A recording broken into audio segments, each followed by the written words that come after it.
Pagi anak-anak, kembali lagi dengan Bu Titi dalam pembahasan fisika. Kali ini kita akan membahas tentang medan magnet pada kawat lurus. Sebelumnya Bu Titi ingin menyapa kalian dulu. Bagaimana kabarnya anak-anak? Semoga semuanya dalam keadaan baik dan sehat. Amin. Anak-anak, nanti di pembahasan kali ini kita akan bahas tentang aturan tangan kanan untuk menentukan arah arus dan arah medan magnet, induksi magnet. Nah, caranya seperti ini anak-anak. Aturan tangan kanan ini untuk menunjukkan arah arus. Jadi arah arus ditunjukkan oleh arah ibu jari. Kemudian 4 jari putarannya ini menunjukkan arah induksi magnet B-nya. Jadi pada saat ke atas ini arah ibu jari menghadap ke atas. Berarti 4 jari ini ya seperti ada lengkungan seperti ini. Nah, jika ke kiri ya, kalau kalian melihatnya itu, sana lurus, berarti ibu jari lurus, ibu jari. Kemudian 4 jari ini lengkungannya ke sana. Ini arah B-nya, begitu. Jika arahnya ke atas, maka ini ada lengkungan ke sana, sesuai mengikuti dari 4 jari ini. Demikian anak-anak, nanti kalian praktekkan sendiri untuk menentukan arah arus yang searah dengan arah ibu jari dan juga arah induksi magnet yang searah dengan 4 jari ini. Begitu anak-anak, nanti kita akan bahas. Ya, ini materinya anak-anak. Judulnya adalah medan magnet. Bab ini namanya medan magnet, namun kali ini kita akan membahas tentang medan magnet pada kawat lurus. Materi ini adalah materi anak-anak SMA di kelas 12 MIPA. Di pertemuan yang akan datang mungkin nanti kita akan bahas tentang medan magnet pada kawat yang berbentuk lingkaran. Juga mungkin medan magnet pada solenoid atau kumparan. Kemudian ada lagi medan magnet pada toroid.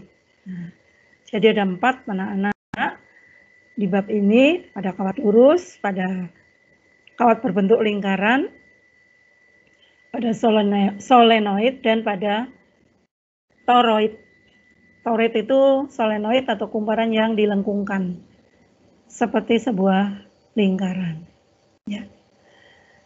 Nah, kita mulai dengan pembahasan yang pertama, yaitu medan magnet di sekitar kawat berarus.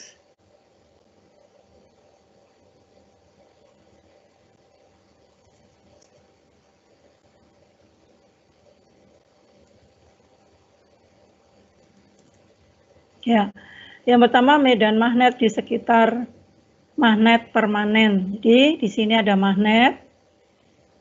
Nah, di magnet ini waktu di SMP kita sudah membahasnya bahwa magnet itu memiliki 2 kutub, yaitu utara dan selatan. Jika 2 magnet yang kutubnya berbeda didekatkan, maka akan terjadi gaya tarik. Kemudian kalau magnetnya sama, kutubnya akan terjadi gaya tolak. Nah, garis gaya magnetnya adalah arahnya dari utara ke selatan. Ini panahnya ke sana, dari utara ke selatan. Kalau ini lengkungannya dari utara ke selatan. Jadi di kutub utara akan terlihat garis-garis yang keluar. Ini keluar, sedangkan di kutub selatan terdapat garis yang menuju. Ini menuju, ini menuju, menuju. Ini juga utara keluar, ini utara keluar, seperti itu. Nah, magnet ini berasal dari magnesia, yaitu suatu daerah di Asia kecil. Di sana ditemukan banyak endapan magnet, kayak batu-batuan, tetapi ternyata dapat menarik benda lain. Nah, maka dikatakan dengan magnesia, magnet ya. Di magnesia itu benda yang dapat menarik benda lain itu dikatakan dengan magnet. Itulah asal mulanya kata magnet ya. Kemudian kita lihat dulu medan magnet. Nah, kemarin di bahasan listrik sudah kita bahas tentang apa itu medan listrik ya. Di sini sama, ini medan magnet adalah daerah di sekitar magnet di mana magnet-magnet lain atau benda magnet yang diletakkan dalam daerah ini masih dipengaruhi oleh magnet tersebut. Jadi sama ya. Misalnya di satu ruangan yang kalian sedang belajar itu. Misalnya dikatakan dengan medan magnet, berarti ruangan di situ, di setiap titik dalam daerah itu terjadi pengaruh dari magnet, yaitu gaya tarik dan gaya tolak.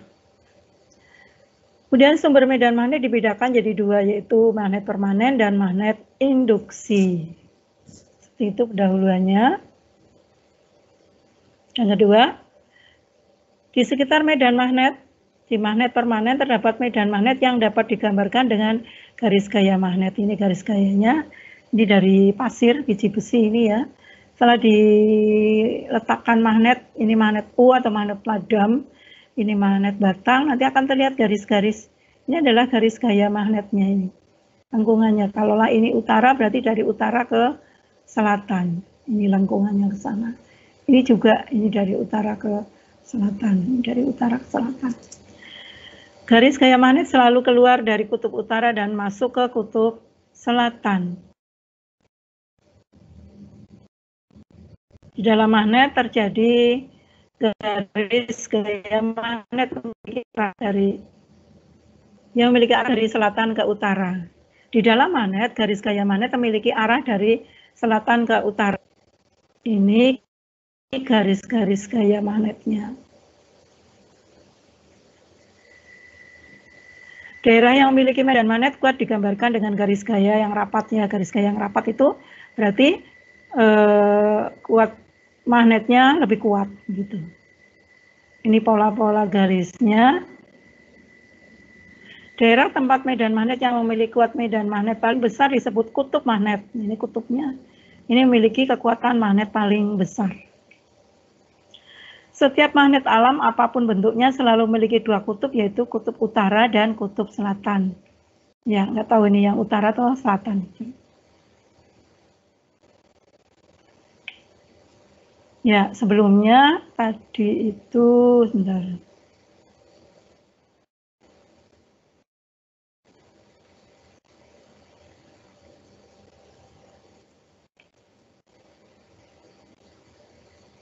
Ya, ada orang yang bernama Michael Faraday menggambarkan medan magnet sebagai garis gaya. Seperti pada listrik ada garis gaya listrik, ini garis gaya magnet ini. Menembus tegak lurus suatu permukaan luasan, ini A. Ini garis normalnya. Garis gaya yang semakin rapat menunjukkan medan magnet yang semakin kuat. Nih, semakin banyak nih. Berarti magnetnya kuat. Kuat medan magnet menunjukkan besarnya induksi magnet. Ya, jadi di sini medan magnet kuat semakin banyak. Ya. Jadi semakin kuat, semakin banyak garis gaya magnetnya. Dan itu dikatakan besarnya ini induksi magnet, jadi pengaruhnya, ya, kuatnya. Itu dikatakan dengan induksi magnetik. Ya, ini garis medan yang menunjukkan membentuk sudut theta ya, garis normal sih.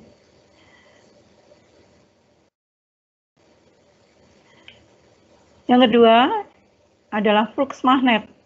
Dulu pas kita bahas tentang listrik statis ada flux listrik ya, sama ini. Flux magnet atau V, kayak lingkaran dipotong, adalah banyaknya garis medan magnet yang dilingkupi oleh suatu luas daerah tertentu atau A dalam arah tegak lurus. Secara matematis dapat ditulis untuk B konstan dan A konstan. Jadi V atau lingkaran dipotong ini ya, B kali NA. Atau V adalah BA cos theta. Jika tetanya 0, seperti gambar yang tadi, nah ini tetanya 0, karena garis normalnya sejajar dengan B. Kalau ini membentuk sudut ya, garis normalnya ini. Jadi tetanya 0, maka B tegak lurus bidang ya. Jadi V-nya B kali A. Sudah dibahasnya di medan listrik kemarin. N-nya vektor satuan searah garis normal. Fluxnya ini V, flux magnetik, satuannya Weber, WB. Ya. A, luas bidang yang melingkupi oleh B meter persegi, satuannya luas ya. B-nya medan magnetik, Weber per meter persegi. Ada juga satuan B adalah T. Ya, ini tidak ada pennya, anak-anak. Kalian bisa, ya tidak ditemukan pennya. Jadi di sini satuan medan magnet itu selain Weber per meter persegi adalah Tesla, huruf T besar ya. Tesla. Theta sudut antara B dengan N ya. Contoh soalnya, berapakah kuat medan magnet yang dihasilkan oleh fluks magnet 80 Web itu ya ini menembus bidang seluas 0,4 meter persegi secara tegak lurus? Jawab di sini, theta diketahui 80 Weber, A-nya 0,4 meter persegi. Ini sudah meter persegi ya. Lalu dengan persamaan tadi, maka ini persamaannya V B kali A, jadi B sama dengan V per A. Ya, V-nya 80, A-nya 0,4. 80, 800 bagi 4.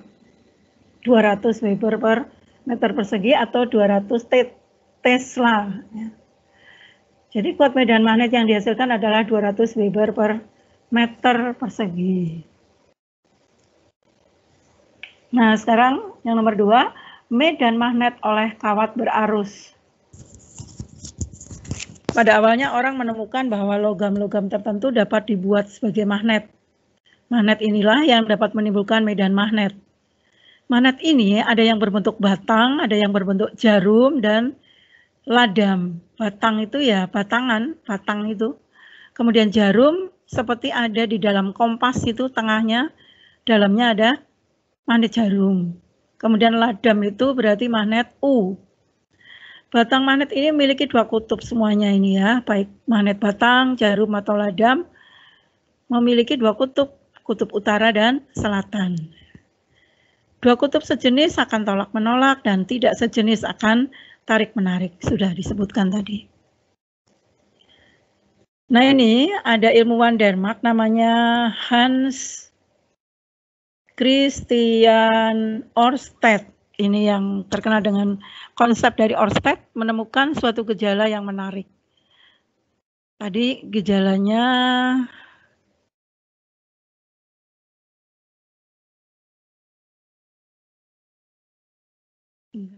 ya, ini ada kawat, kemudian diletakkan dengan kompas, didekatkan dengan kompas.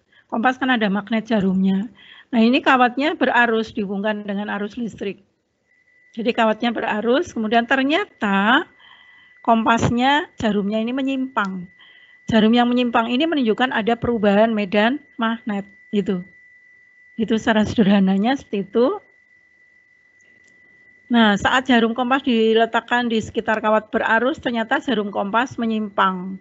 Kemudian disimpulkan bahwa di sekitar kawat berarus timbul medan magnet. Inilah konsep dari Ørsted tadi.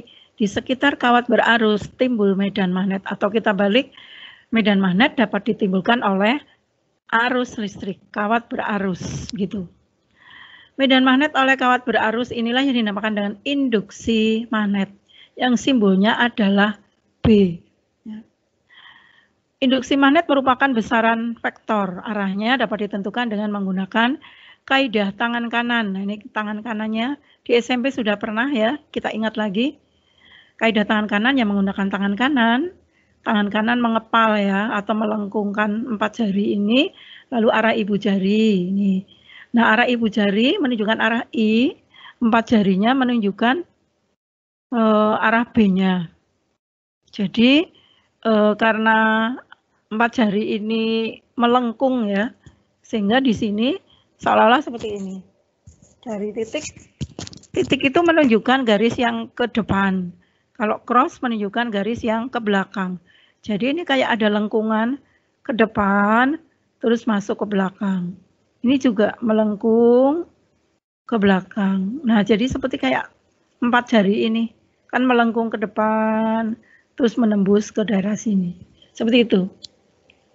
Kaidah tangan kanan, arah induksi magnet masuk bidang digambarkan cross dan keluar bidang digambarkan disimbolkan dengan titiknya titik. Kita kan nggak bisa menggambar di depan laptop kalian itu, di depan bidang ini garis keluar kan susah ya. Jadi digambarkan simbolnya adalah titik dan di belakang bidang ini ada garis yang menembus ke dalam.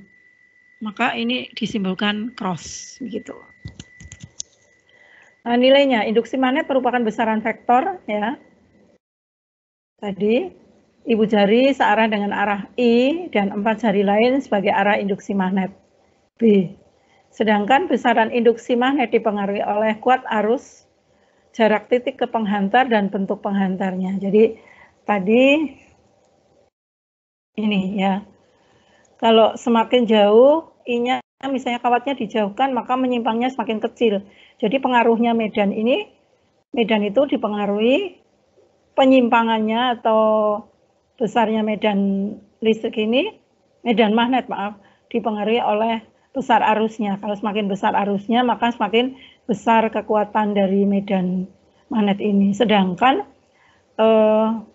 kalau jaraknya dijauhkan, misalnya kawatnya dijauhkan, maka akan semakin kecil. Dengan demikian besarnya medan magnet ini sebanding dengan arusnya berbanding terbalik dengan jaraknya. Itu yang dimaksud. Ya. Nah ini induksi magnet di sekitar kawat lurus panjang sebanding dengan kuat arusnya berbanding terbalik dengan A. Konstanta pembandingnya, sebanding itu kan belum sama ya, sama supaya sama dibutuhkan pembanding. Pembandingnya adalah μ0 per 2pi. Jadi B di P adalah μ0 I per 2pi A. μ0 per 2pi-nya pembandingnya, I itu sebanding dengan, besarnya B itu sebanding dengan kuat arusnya dan berbanding terbalik dengan jaraknya. Ini semakin jauh jaraknya, semakin kecil B-nya, semakin besar I-nya, semakin besar juga B-nya. Seperti itu. Ini arahnya, jadi seolah-olah ada lengkungan begitu. Yang di atas nanti ada garis ke depan, titik, yang di bawah titik, di bawah kawat ini ada garis P yang ke dalam nembus begitu. Sedangkan satuan-satuannya B itu induksi magnet di titik P. Satuannya Weber per meter persegi sama dengan Tesla, T besar ya. I kuat arus listrik ampere, A jarak titik P ke kawat meter, bukan meter persegi tapi meter karena jarak. Lalu μ0 permeabilitas hampa 4pi 10 min 7 Weber per ampere meter. Contoh soal. Sebuah kawat lurus panjang dialiri arus listrik sebesar 10 ampere dari arah timur ke barat. Tentukan besar dan arah induksi magnet di titik P tepat di bawah kawat tersebut yang jaraknya 10 cm. Jadi gambarnya seperti tadi. Ini I 10 ampere, A-nya 10 cm, 0,1 meter. μ0-nya 4 kali 10 min 7 Weber per ampere meter. Kita hitung dulu sebelum menentukan arahnya. BP sama dengan μ0 I per 2pi A. Ini μ0-nya 4pi 10 min 7, lalu I-nya 10 ampere per 2pi A-nya adalah 10 cm atau 0,1 meter. Ya, ini setelah dihitung 2 kali 10 min 5 Tesla dan arahnya ke selatan. Jadi bisa dibayangkan untuk kalian ibu jari berarti menunjuk ke arah, kalian praktekkan bisa dari timur ke barat, berarti arah ibu jarinya ke barat. Arah ibu jari ke barat ya, dipraktekkan sendiri. 4 jari mengepal begitu, melengkung, lalu arah ibu jari ke barat. Ya. Nah, 4 jari itu berarti menunjukkan kayak lengkungan begitu ya. Lengkungan dari bawah itu ke atas, terus langsung ke utara, terus ke bawah, ke selatan, ke atas lagi, seperti itu lengkungan itu. Perhatikan itu ya. Nah, sekarang ada titik yang di bawah. Kalau di bawah berarti arahnya, tadi ada lengkungannya, kita mulai dari bawah, ke atas, ke selatan, ke utara, ke bawah, ke selatan, terus ke atas dan seterusnya, itu kayak lengkungan. Sehingga kalau di bawah itu garisnya adalah ke menembus itu berarti ke selatan. Ya. Nah ini arahnya ke selatan. Menurut aturan tangan kanan ampere. Ya, nomor 2, ini ada 2 kawat lurus sejajar, arah arusnya juga searah, nilainya 10 ampere dan 15 ampere, jaraknya 15 cm. Tentukan ada satu titik C, jaraknya 5 dan di sini 10 tentu saja. Berapa besar induksi magnet di titik C ini? Nah, berarti di titik C ini nanti ada pengaruh 2 ya, karena pengaruh ada 2 garis medan magnet. Karena pengaruh kawat A dan kawat B. Kalau kawat A berarti ini ibu jari tempelkan di sini, menghadap ke atas, lalu 4 jari melengkung sini, berarti di kanan kawat ini ada garis yang menembus, ya, cross. Nah, yang sini lengkungan, berarti di kiri kawat ini yang B ada garis yang keluar. Jadi ada 2 garis di sini, yang menembus dan yang keluar. Berarti vektornya dikurangkan, seperti itu. Ini diketahui A 10 ampere, IB 15 ampere, A-nya 5 cm, A yang B 10 cm. Ya, sekarang B di titik C adalah BA min B di B. Ya, mana yang lebih panjang ya berarti nilainya. Ya, untuk yang BA adalah mu 0 IA per 2 PA. Yang B mu 0 IB per 2 PAB. Ya.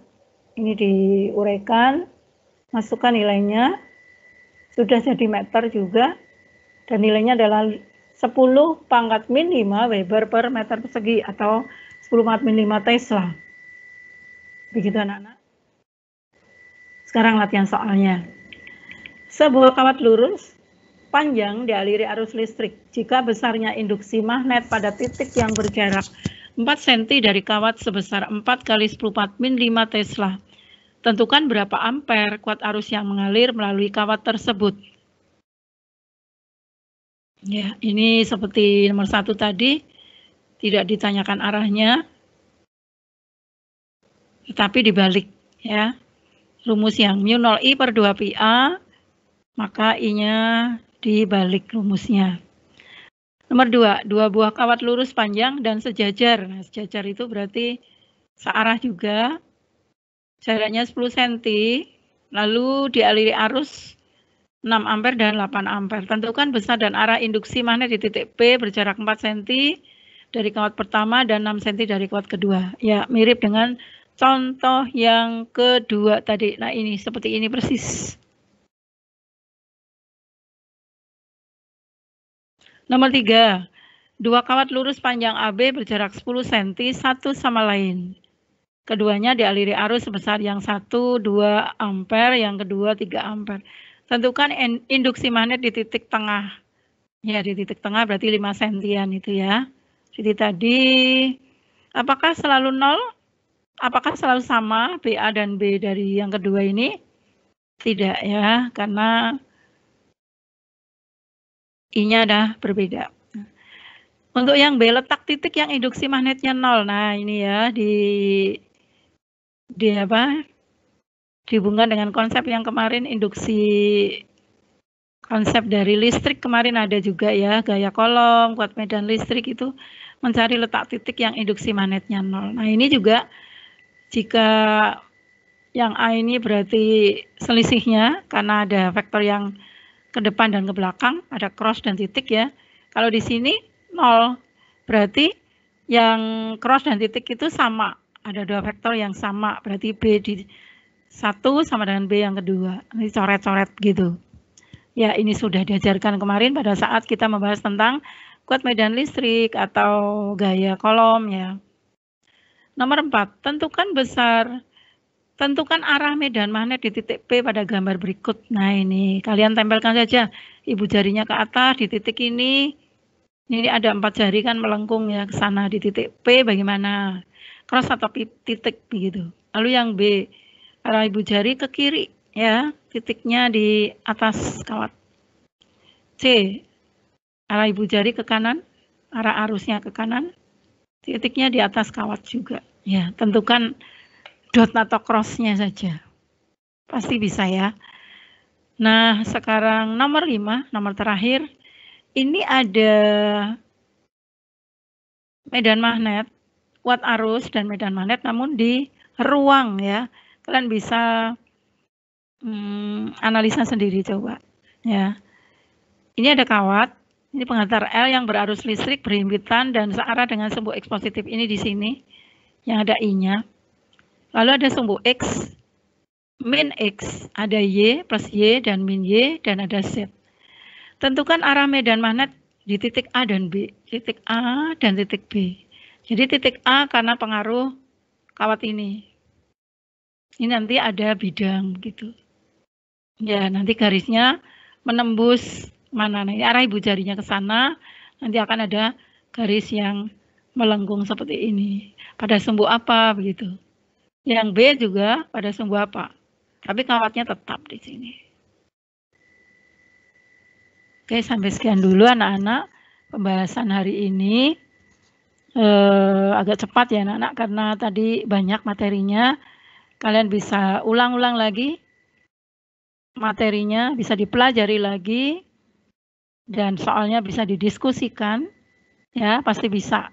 Ada sedikit analisa tentu saja supaya kalian bisa berpikir menghubung-hubungkan materi konsep satu dengan yang lainnya. Dengan demikian kalian akan lebih mahir, lebih terampil untuk mengerjakan soal.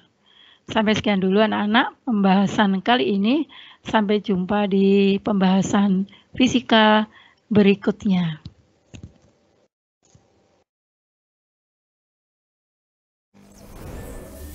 Sampai sekian dulu pembelajaran hari ini. Semoga bermanfaat bagi kita semuanya. Salam sehat selalu. Selamat pagi. Terima kasih.